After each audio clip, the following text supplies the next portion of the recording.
And so the Frontier Expo has come and gone. So what happened and how was it? Now let's see where to start. I guess I might as well start with the way I got there. Obviously, traveling to different countries is not cheap, so big thanks goes to Frontier for providing me with the ticket. This certainly did cut down on the expenses, so yeah, there you go, full disclosure. Now once arriving at the Expo building, I did spot the Cobra.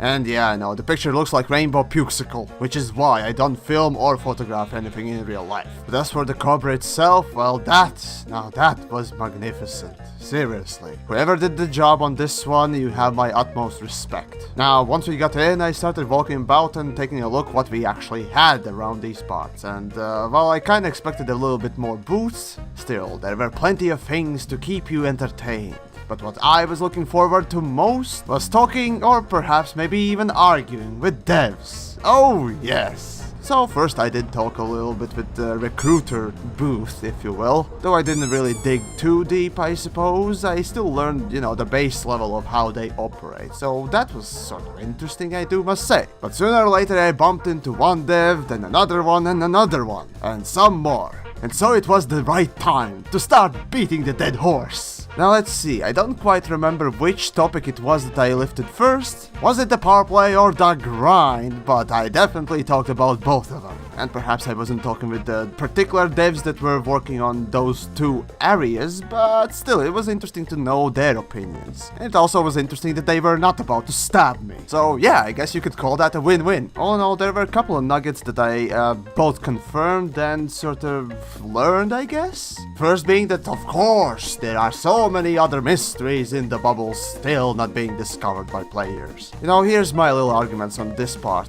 How are you supposed to find these things if you basically give very vague clues or no clues at all? Really, you expect players to just stumble upon these things? Well, no. As I said back then, just give us a wielding torch and a metal detector. We'll wield it to our ships and just go out there. All we need is a simple beep that something's around. Otherwise, the search for something is becoming really frustrating, if you will. Then the next thing, I think I confirmed that the Targoid scout ship, the weird looking old design thing that was discovered a while ago, crashed on the planet, is not an Easter egg only. No, and speaking of Targoids, the recent Targoid weaponry development and so on and so forth, I did ask about that. Now, probably everyone already understands the multi-cannons are supposed to kill the heart, while rockets are supposed to expose the heart by dealing just basically more damage, but not being able to penetrate. Oh my.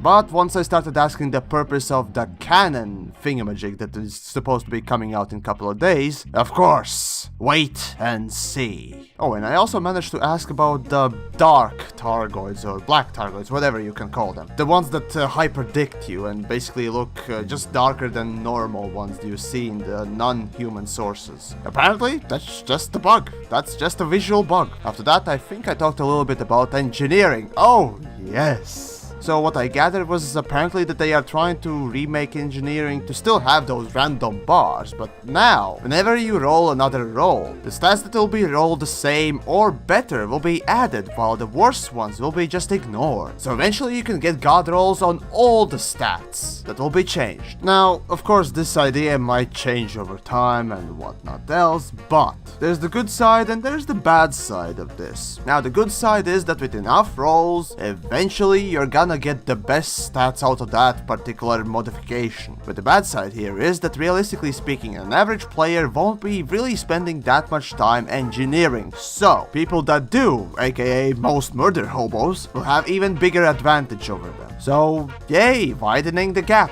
Isn't that wonderful? But of course, since it's not still implemented or been really talked about, I will refrain from really judging it too much. But once it comes out, let the explosive diarrhea that is my complaints shower you. And after all that, the funnest part, I suppose, when talking about these, well, let's just say, features of the game, was seeing pretty much every dev's face when I mentioned CQC. Oh my, was that ever so pleasant. I mean, what else there is to say, really?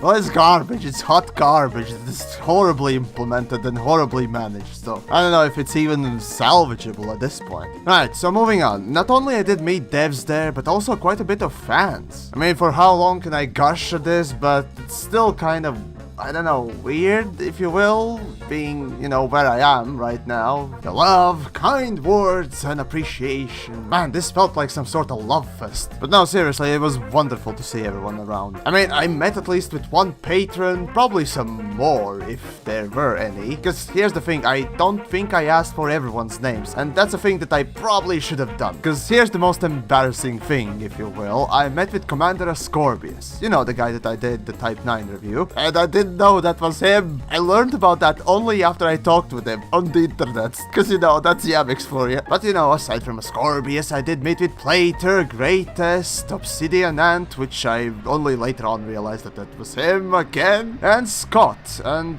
maybe a few others that I might have forgotten. Sorry if I did. But nevertheless, I did take a couple of pictures with some of the fans, so if you have some pictures, hey, why not? Just send them to my Twitter or something. And yet, throughout the whole thing, I didn't meet with Tom Cook, you know, the guy that made this jingle. He's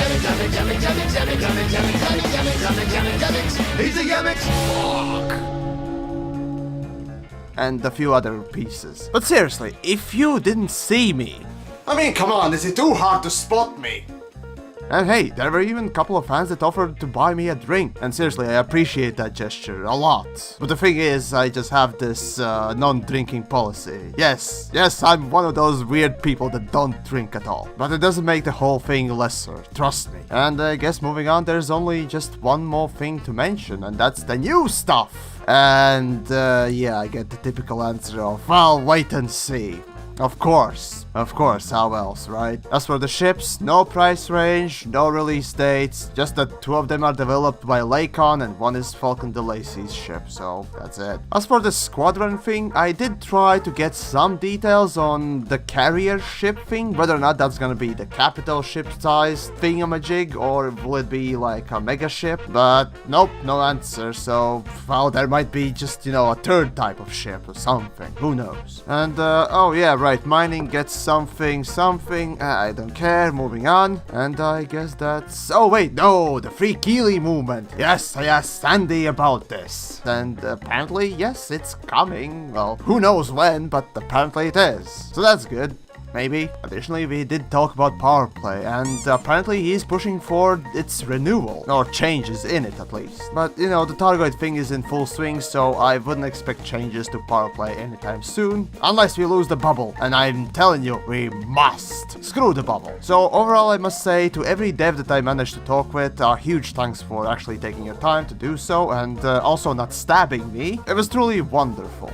And, oh right, I did mention booths, so there was Lay Radio, Hot Orbital, and Elite RPG, which all I went and said hi to, which was wonderful, of course, and talk about the game with them, and of course, fans. Damn, that was quite incredible, to be honest. And last, as well as the best thing about this whole trip, was quite a lot of help from three particular individuals. First of all, Dan, aka Commander Human, that does the streams as well as YouTube stuff. I highly recommend his parody songs, seriously, my favorite content of Elite Dangerous. He offered a place to spend the night, and afterwards, Caleb, who drove us to airport, and yes, you can check him out on the Twitch. And finally, DJ Truthsayer, who basically organized the whole thing, and my biggest thanks goes to him, because without him, the whole trip for me would have been quite a headache, and this was just so painless, it's just wonderful. And once more, huge thanks to all three of you, and links for their content is in the description. And one more thing, when we finally arrived at the airport, I remembered that week I also had my birthday. So, isn't this a treat, huh?